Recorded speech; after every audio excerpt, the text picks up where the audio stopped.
But if they don't, I don't know.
No.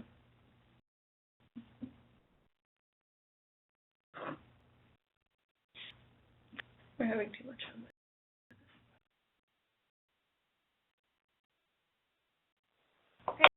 2 of 1, so we'll get started in about 2 minutes. Are you all set? Yeah, all set here. Okay, perfect. We'll just start in about 2 minutes. I hear us fine, right? Yes, you sound good. Great.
It's 1 o'clock, so we're going to go ahead and get started. First, I want to welcome everyone. This is the 5th webinar of the Connecticut DPH, iPro, Infection Control, and Hemodialysis Project. We're very excited to have Dr. Richard Melcrit and Jana Leroy from the Connecticut DPH presenting this webinar, Making Data Meaningful. Jana, if you could just pop to the next slide for me. Mm-hmm. Yep. To get started, I just wanted to go over a few housekeeping items. First, as a reminder, all participants have been muted upon entry. We will take questions at the end of the webinar. In order to submit questions, we're just going to ask that you submit them in chat. I will relay the questions to Jana and Dr. Melcrit, but we do avoid that background noise by unmuting all participants. And then at the conclusion of the webinar, as always, we do need you to complete survey in order to receive your CEUs. This webinar did get approved for 1 CEU. Then I'm going to have you pop to the next screen. So you officially hand the floor over to Connecticut DPH, I did want to take a minute to introduce our two speakers. Dr. Richard Melkert was trained in pediatrics at the University of Connecticut and worked at St. Francis Hospital as a staff pediatrician. Dr. Melkert joined Connecticut DPH in 1986 and was the coordinator of the Healthcare Associated Infections Program in the CDPH from 2008 until April 2017. The AI program gathers and reports on key indicators of infections in healthcare facilities, collaborates with health professionals on the reduction of such infections, and educates the public and policymakers on the issue. In recent years, the focus of the program has expanded to include the surveillance and prevention of antimicrobial resistance. One of Melkert's priorities as HAI coordinator was to expand the focus of HAI and antimicrobial resistance, surveillance, and prevention to the full range of healthcare settings, particularly dialysis, through strategic planning and partnerships between the state health departments and stakeholders working in those settings. Larova is the epidemiologist assistant to the Healthcare Associated Infection Program at CPDPH. She's been doing this for a year before she's going to return to her studies in epidemiology of microbial disease and global health at Yale School of Public Health. Her work at the DPH includes analyzing data reported by Connecticut healthcare facilities into NHSN, publishing statewide reports for the public and legislature, and devising tools for improved reporting and dissemination of HAI data. We're going to have both Dr. Melkert and Jana with us today, so thank you both, and the floor is yours. Thank you, Acacia, for the intro, and welcome to all of our participants. We're really excited to be talking to you today. And dive straight into talking about how we can be using data in dialysis. Now, if any point during the presentation, if you can't hear us, just, let Acacia know, and we'll try to speak. All right, so let us go over the learning objectives and sort of the outline of the presentation today. So we'll be talking about what the process of public health care associated infections data reporting really is in Connecticut. I will firstly go over types of infections that are reportable in Connecticut in respect to dialysis facilities and why we decided to choose these metrics for reporting. We will go over the steps of process of HAI data reporting and validation and our role in it, and also our partners, such as your role in it. Then we will move on to talking about the standardized infection ratio metric of looking at HAIs and the meaning and its importance, and just some other metrics of reporting HAIs. And we will spend some time on talking about how we can use the data that is reported into National Healthcare Safety Network, and we can use it to assess and improve infection control. We will talk about the newest thing in the field, the targeted assessment for prevention, and spend some time looking at another metric, the cumulative attributable difference, and how that can be used for purposes of infection prevention. And then at the end, we will go over what the format and structure of the statewide HAI reporting is, and I'll show you some examples and sort of the shape of things to come. So let us start. So sort of the background of the public reporting of HAI data in Connecticut is that in Connecticut statutes regulating the HAI program, it is established that healthcare facilities of all types must report their data into the National Healthcare Safety Network. That the statute also mandates that the program must make the data publicly available for healthcare providers and consumers so they can access this type of information and make decisions and also focus their prevention based on this. We are doing that with a lot of help from also spheres of public health. The Council of State and Territorial Epidemiologists is a body that really put a lot of work into advising us how to do this as well. So they devised a toolkit for the and presentation and analysis of data. So this toolkit is really a guiding tool for all state departments of public health in how we should be using this and reporting it publicly. So they gathered sort of the best practices in information communications and put a lot of thought into how data should be presented to different kinds of audiences as well, really with the goal of having all states being able to present their data in a standardized manner and more useful for everyone.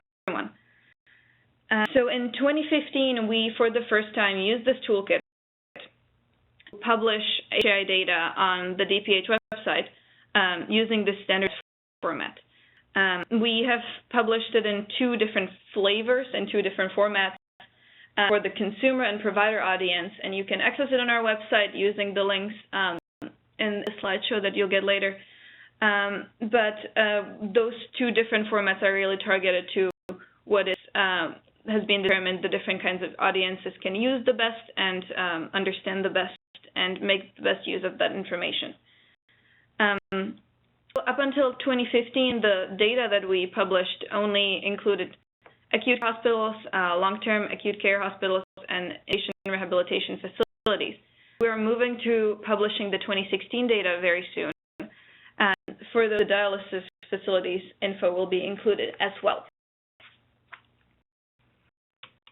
This is Richard Melcray, and I'd like to kind of talk about what's on this slide, why public HAI reporting. Of course, this is a little philosophical, but I think it's just good to always keep this in mind when we're thinking about what we're doing with reporting, because it can very easily start getting into the details of, of what we're doing or what we're reporting, et cetera, and lose track of the intent of all this, which is very much oriented towards prevention, really.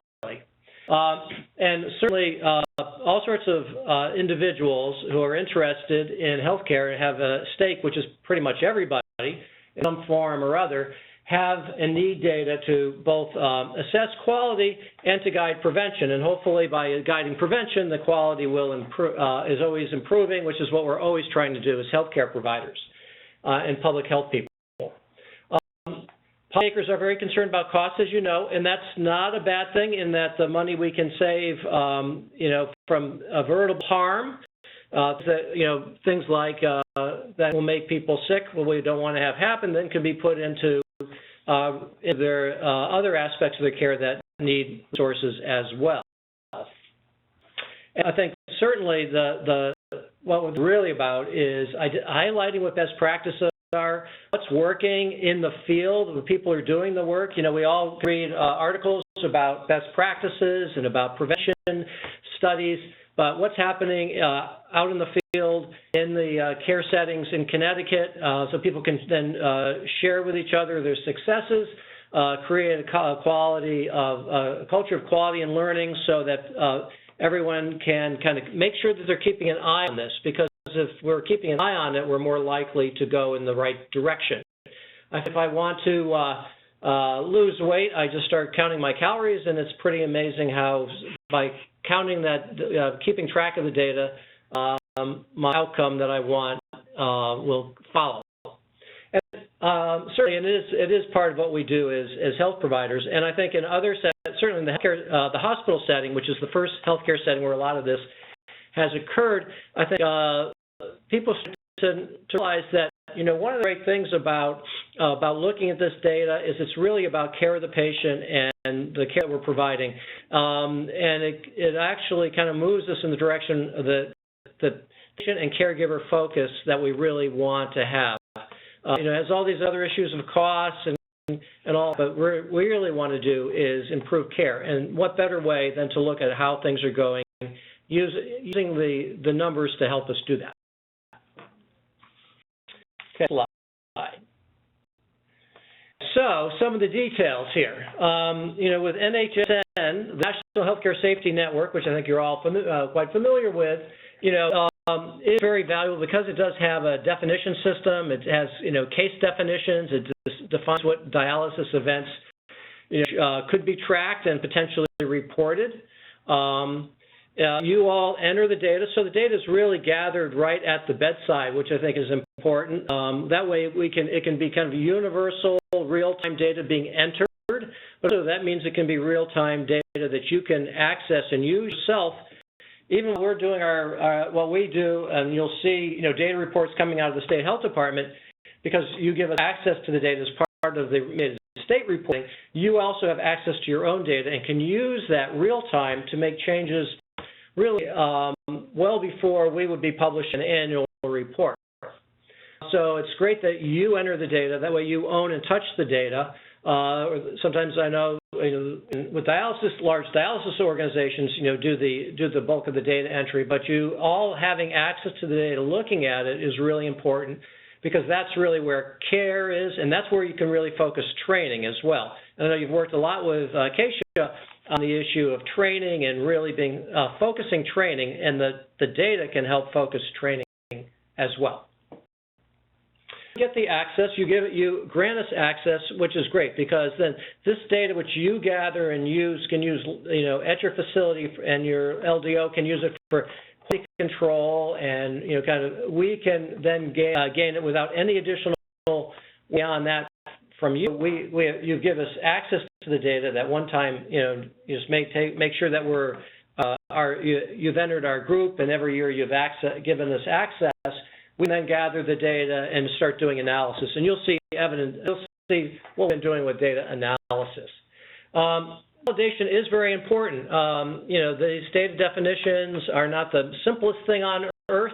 You have things like the 21-day rule, which can, is easy to kind of maybe not be exactly clear on, and so forth and so on. And certainly when you get to the hospitals, they have very complex data definitions and case definitions for NHSN.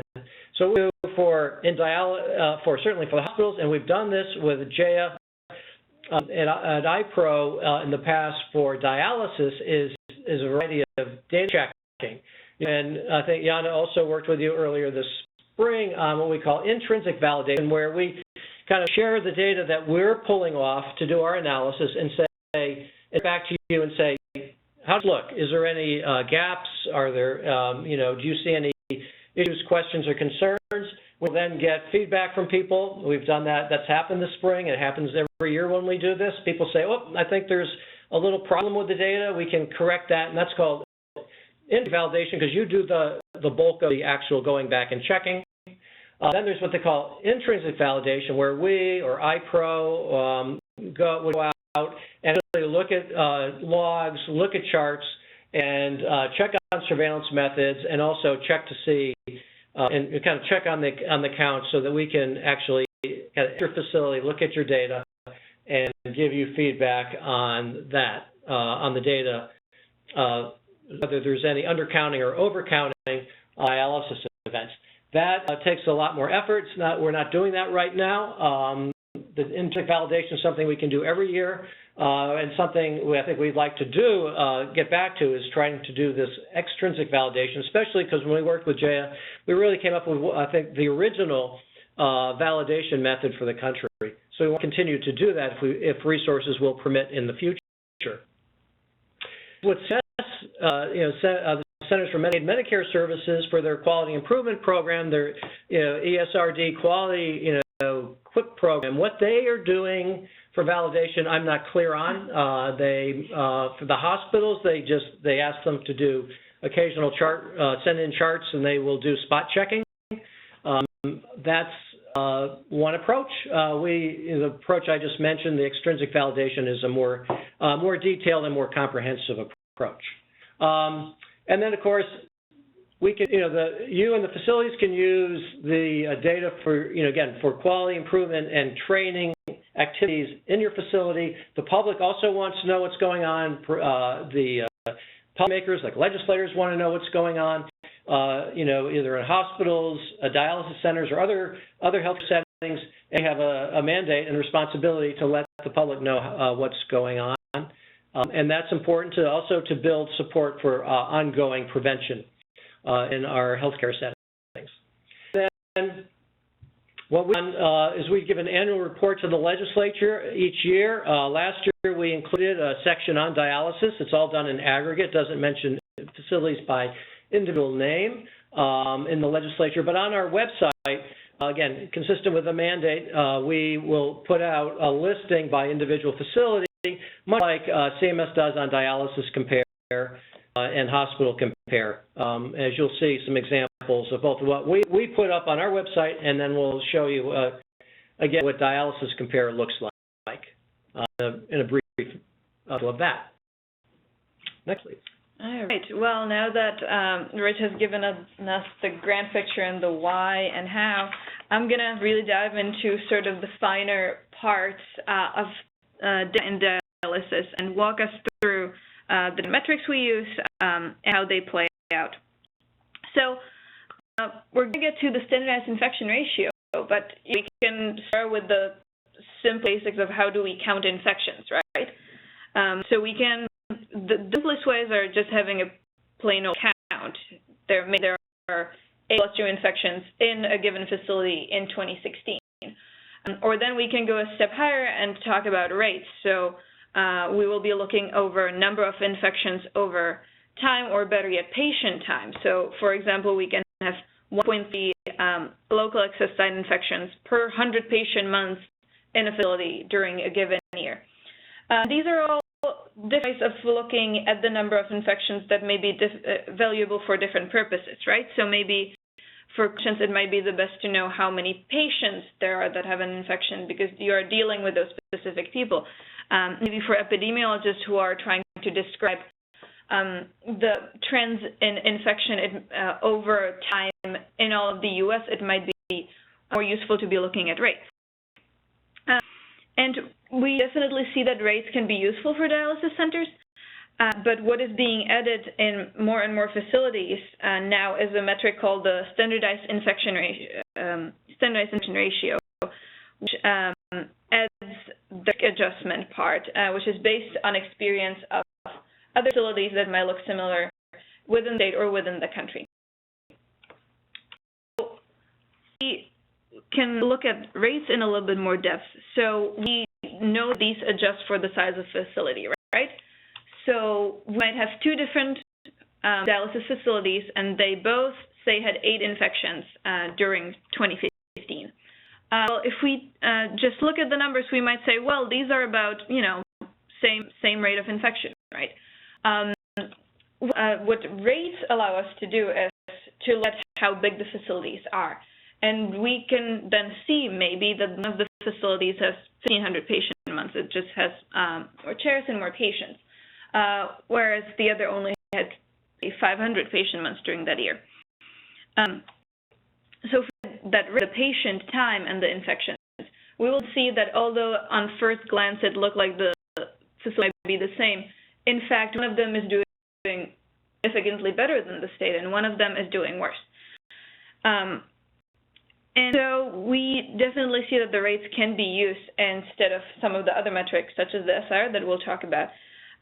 They might be useful to compare facilities because they do adjust for the size. They can be used to track changes, improvement over time in a given facility. And also for dialysis facilities at this time, only one of the infectious blood series infections have this measure as calculated in the National Healthcare Safety Network. But what we're really getting to is that rates cannot adjust for some finer risk. So this gets me to what the standardized infection ratio really is. Metric that can be used to track all sorts of infections, but in our case that will be healthcare-associated infections, and also their progress over time. What is important about the SIR is that there are models which exist and were developed by the CDC and the NHSN to not only compare facilities based on their size, but also some of the fine aspects of what their patient population might look like. So they become better obvious in the formula. So the SIR is calculated as a ratio of observed infections and then divided by expected infections. Observed infections is those, say 8 infections you may have had in a year. But the expected infections is where this predictive model comes in. So the risk adjustment really means that on the demographics of a facility, that means which patients come often. So that might be depend on their age, their sex, their socioeconomic income, their previous health. There are many factors basically which play into how many patients you would expect to potentially get an infection in a facility where patients of given population come. The model calculated by the CDC, and this is where we can get a finer comparison. And how that plays out in calculating the SIR. Well, if there are less infections that happen in a facility than we expected based on this comparison, there, as you can see on the left, will be less than 1.0, and that means that there are fewer infections than expected. If the number is basically the closest to 1.0, then we see that the facility is doing about as I would expect.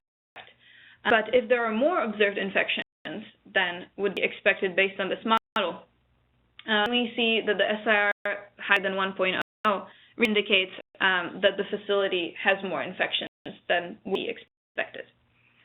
Well, another descriptive metric that we need to look at while assessing how the SIR really places our facility is this calculation of confidence intervals.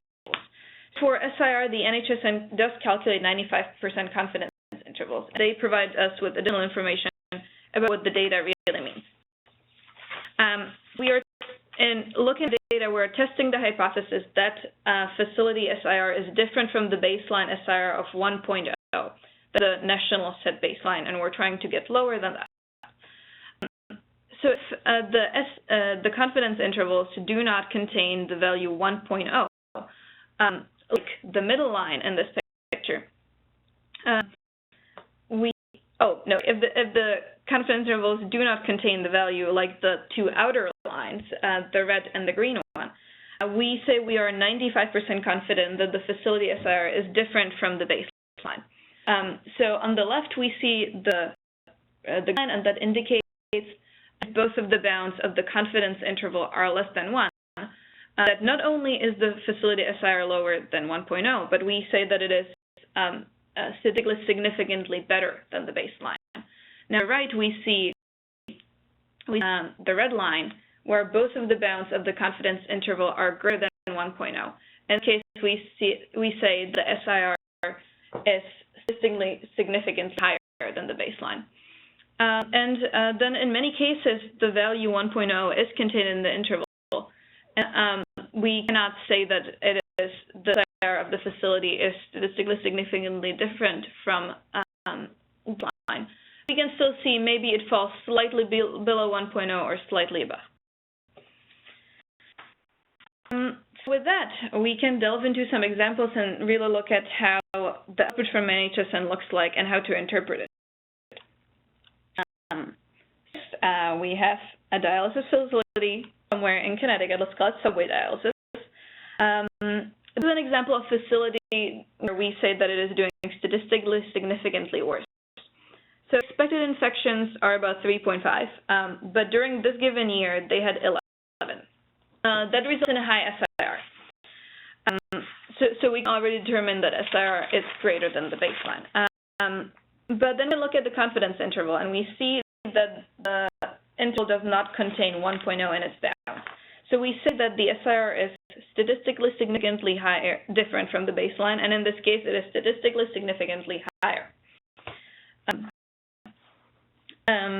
In DPH reporting, we use this red arrow that you see on the right, and it's pointing up, that's showing that there are more infections than predicted at the facility. We have two different facilities somewhere else in Connecticut. We have the Nathan Hale dialysis facility and the Charter Oak one. So the 95% confidence intervals of these facilities both do contain 1.0. So established that these facilities are different from the baseline. In DPH reporting, we use these transparent arrows to indicate that these are not statistically significantly different, but showing the directionality. So we said, well, one of them is slightly lower than one of them is slightly higher, and the arrow reflects that, but we just cannot say that is truly statistically significantly different. And most facilities that you see do fall in this category. Finally, we have the nutmeg dialysis. Their SIR is much lower than 1, but what is most important is that the confidence interval does not contain the value 1.0, and in fact, it is both on those bounds. And so we use a green arrow in our reporting, pointing downward to show that this facility is doing better than predicted. SIR is already being used in public reporting by Dialysis Compare, and so this is just a screenshot from Dialysis Compare looking at 3 selected facilities. So the circled is the baseline. The 1.0 is what is the national sort of benchmark right now. CMS uses SIR as well as the confidence interval bounds to visualize this in a slightly different way. But you can see even the color scheme is about the same, basically in line with recommendations for reporting. So to the other part of our talk, which is dealing with the targeted assessment for prevention. This is a strategy that was devised by the NHSN with basic steps: targeting, assessing, and preventing. At this point, it is chiefly useful for the state HAI programs, which are really able to use this strategy to identify and assist facilities that contribute the largest numbers of infections. And so we can focus our efforts on working with these facilities to sort of get most infections prevented that we can. But it's useful to facilities themselves. It can, for example, help facilities narrow focus on infection prevention activities where they can do the most. That means for large hospitals, that can mean looking at different wards. But it can also mean looking at different kinds of infections or ways of causing them. While the CDC does not offer TAP-specific guidance to dialysis facilities yet, there are materials for other types of facilities which might provide inspiration and guidance, and also the general CDC documents on infection prevention in dialysis facilities, which are great tools. So the chief tool of the TAP strategy is the cumulative attributable difference, which is yet another metric that we'll look at. Using the infection data that are reported to NHSN, we can create a picture of how infections are distributed and where there are infections that could be prevented. We use the CAD. This is a metric that's used to identify a number of excess infections. The CAD can give us a more tangible goal, a specific number of infections which should be prevented if we want to achieve a lower SIR goal. The cumulative attributable difference is calculated using this formula. We first take the number of infections that happened, subtract the predicted number of infections as calculated by NHSN times an SIR goal. Now, what is the goal, right? That might be something that we within our facility decide to lower our current SIR to. If a facility has an SIR of 1.5, they might set, well, we want to have it at 1.2 for the next year and then 0.8. That is a really sort of abstract way of looking at things. So the cumulative attributable difference is sort of one number of infections that might be a little easier to imagine. For other types of facilities, they're lucky. NHSN generates so-called TAP reports for them automatically. You just click a button and it's there. And this is intended to assist in the prioritization. But this is unfortunately not the case for dialysis facilities in NHSN just yet. But all of these principles hold, and the calculations can be employed in dialysis facilities as well. So here's an example of looking at an NHSN output and how to get our CAD from that. It can really be done pretty easily by hand. So any facility can view its infection SIR in NHSN under the dialysis tab. And if setting some prevention goal are, lower than your current would be, the facility can then use its current SIR and the number of predicted infections to calculate the specific number that needs to be avoided to get to that goal. So we have an output from NHSN, and then, for example, Apple dialysis has SIR of 1.331 if you round up on the NSHN output. But, they would rather bring it down to 0.75. They're ambitious. So what does that really mean for them? Calculate CAD using the formula from the slide. So they have 9 observed infections that are circled on the output, and the predicted number of infections by NHSN, all circled, was 6.889. And they can just plug in their sort of ideal outcome, the S of 0.75 for next year. And now with, their number, 3.80. So that really means that if the Apple Orchard dialysis prevents 4 more infections, their S for next year will drop down to 0.75. I'll be asking, what do you do for other types of infections where you do not have SIRs calculated? So there's a way to calculate your cumulative attributable difference for other infections as well, using the patient months. So in this example, Apple dialysis is looking at their velocities, local access site infections, and they see that on their NHSN output, their rate is 0.30 velocities per 100 patient months.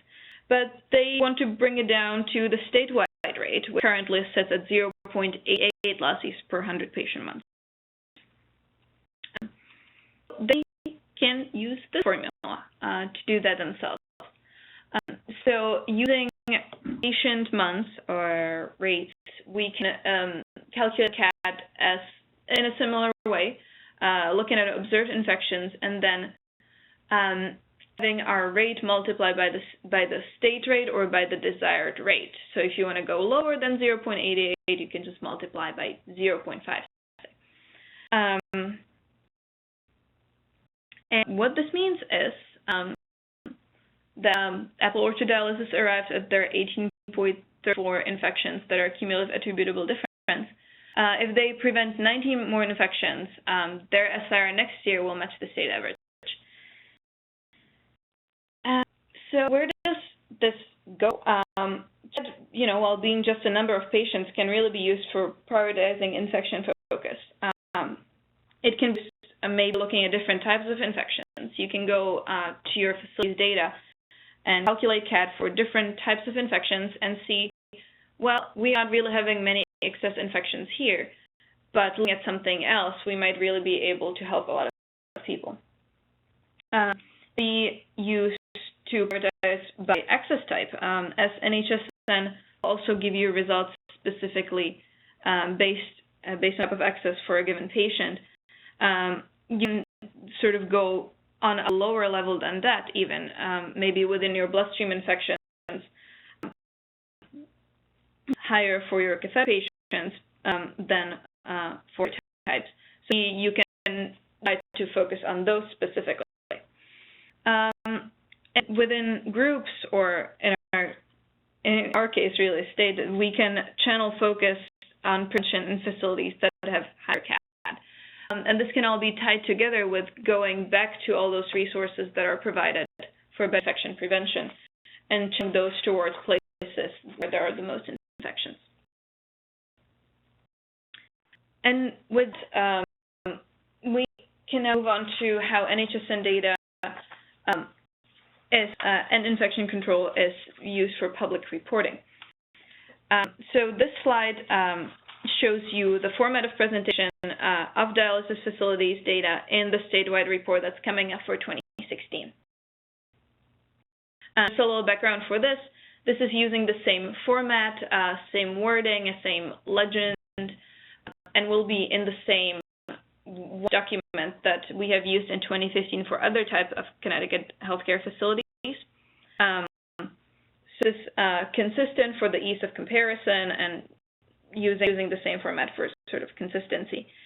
Blanked out names in this, of course, but otherwise, this is the same content. And facilities are in for the report. It comes up to 3 pages per infection. So we just cropped it to a little less to be overwhelming. And each page has the same legend and all the same information for ease of reading. So in this little snapshot, we have very different results, right? You see all the same data is included for all the facilities. So we do have patient months, which data is with the size of the facility. We have, of course, observed infections and predicted infections. And then we have what NHSN calculates for bloodstream infections, the SIR, and the confidence intervals. And also on the upper right-hand side, we do have on each page a comparison of statewide SIR. And the outcomes are in the right-hand part. And so we compare each facility to the statewide SIR and also to the national baseline of 1.0. So we see some facilities do get red up pointing arrows, and that, as we talked about, means that the SIR is statistically significantly higher than either the state or the national baseline. So that can be checked against, the SIR itself and the confidence intervals. Facilities who have SIR just about as predicted, those are indicated by the black arrows. And then we have some green downward pointing arrows that indicates that those facilities are doing significantly better than was predicted on that different comparison group. Now you can also notice in this and in the report itself that same SIR might give you a slightly different result if you're comparing to the state or to the nation. For example, we have the one facility which is doing better than the state, statistically significantly, but for the national baseline, that confidence interval just does not hold. And sometimes, in this case, it's their confidence interval comes just on the line, the benchmark. And inversely, you can see that another facility is doing significantly worse than the national baseline. But again, we cannot say that with that confidence when we compare them to the state. The way this looks for local access site infections for which we do not have SIR is quite similar. We have obvious facility name, we do have patient months, and then we do have observed infection, like in the previous table. But in this one, we do present the rate. So we do explain that it's observed events per some patient time. And we do the same kind of comparison using the same kind of graphics. And as we mentioned earlier, there are really different ways of presenting this to people who are in the healthcare profession, who are in who are sort of more technical audience, and therefore can sort of infer some more information using the concept of the SR and the statistical significance. But as the Council of State and Territorial Epidemiologists toolkit for presenting the data suggests, we did not use that in the consumer report. This is an example of healthcare consumer audience report. We did use the SIR or the analysis around it. Therefore, we do not have any of those directional arrows, up, down, green, and red. We just use the equal sign to indicate that these facilities are about as predicted. And these symbols are sort of derived from the CT toolkit and sort of, representative of what would be very easy to understand, the red cross and the green star. And then do this for the healthcare consumer audience with rates as well. And so we done the rates, again, do not have the statistical background. And this will be a part of larger reports. They will include all acute care hospitals, all long-term acute care hospitals, all inpatient rehabilitation facilities, or the first-time dialysis facilities. And we've been working on this report, and it will be coming out very shortly during July. Thank you, Jana. This is Rich Melkright again.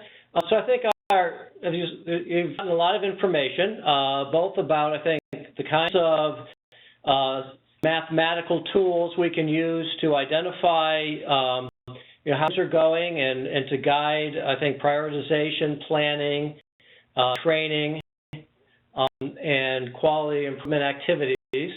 And I think basically this says that data, it really does point out that data can be, I think, very useful.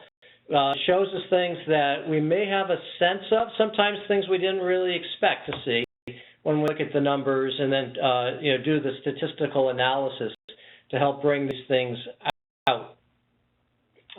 And certainly everybody needs to have access to the data. I mean, I think one of the things that we found in our experience with other healthcare settings is that sometimes only some people in the facility, especially a big facility like a hospital, will be aware of the fact that we are collecting the data and what the data says. And I think hospitals, if you've been to a hospital recently visiting yourself or visiting friends or family, you'll see at the nurse's station now very often you'll see charts up on the wall, because what they've identified is that having access to the data, the frontline caregivers having access to data is very helpful for them in everything they do to know where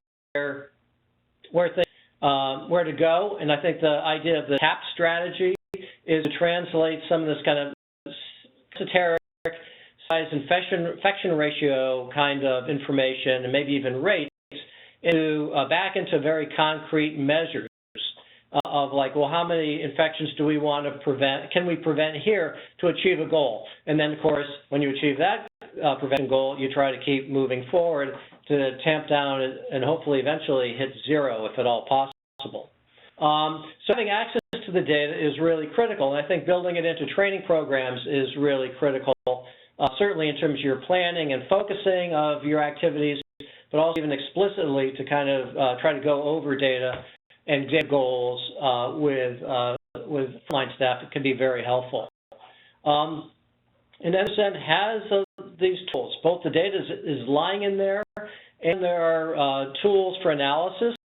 It takes something used to, and like any skill, you have to kind of keep working on it after a while, and really it starts to make sense. It's kind of like playing baseball, which makes no sense to somebody unless they've been playing baseball for a while. Being Czech would agree with that. Absolutely. But if you, after a while, if you keep using it, it starts to make sense. So I can attest from personal experience.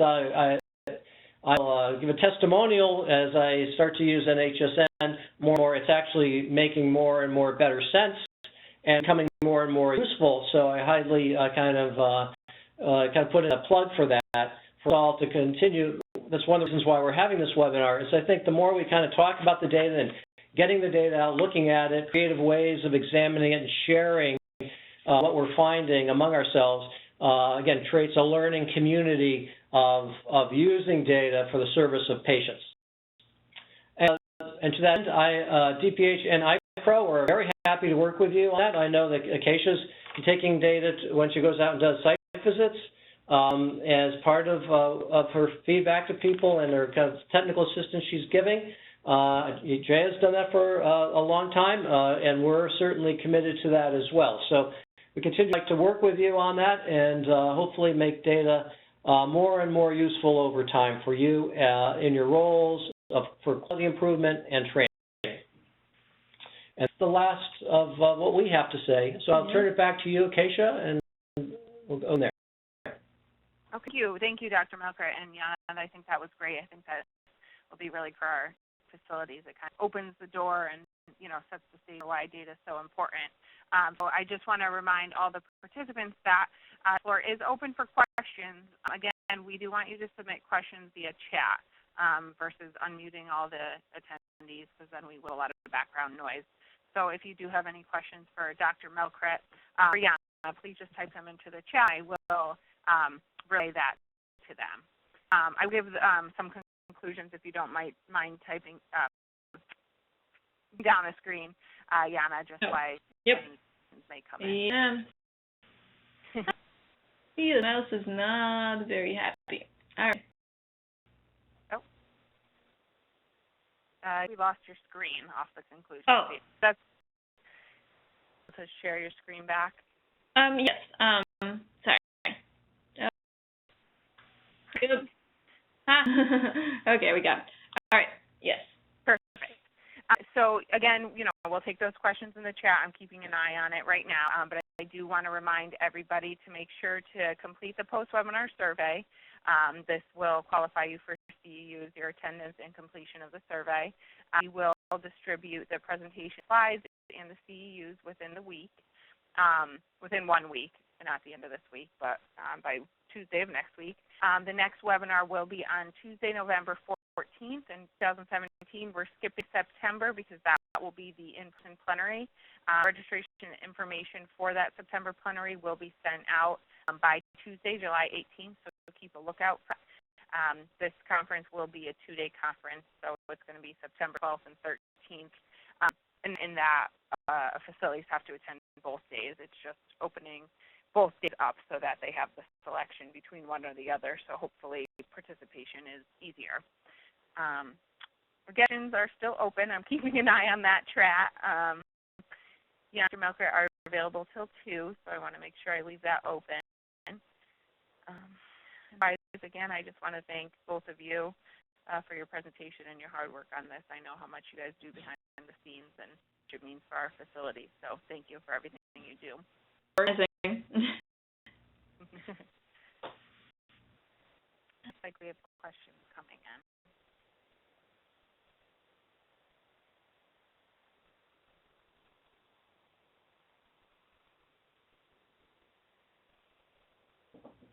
Anybody does come up with questions after the fact, and you send them to me or Jenna, we can certainly forward them to our Dr. Melkret, and we can get back to you if something comes up after.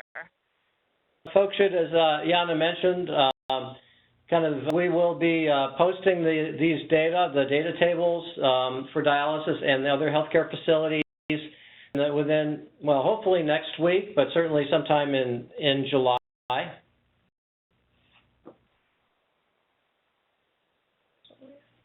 think that's a tool to have up on the website. I know I've found that tool useful, and when I brought it to facilities, the facilities are interested. I think it's a good, easy, user-friendly tool. Seem to be trickling off, so I don't anticipate too many questions coming through at this point.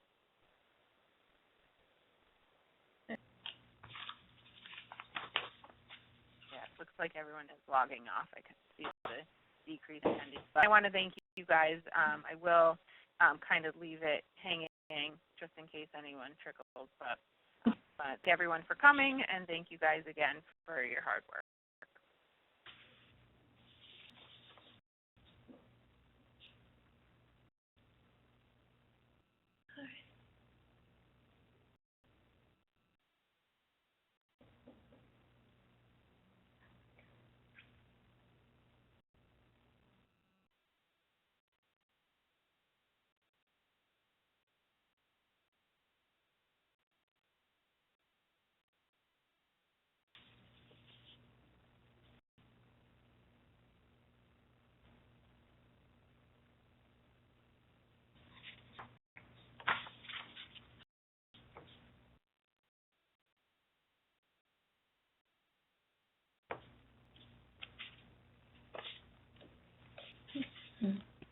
All right, I'm going to officially end the webinar.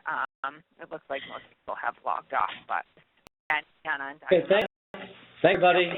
Thanks. Have a good afternoon.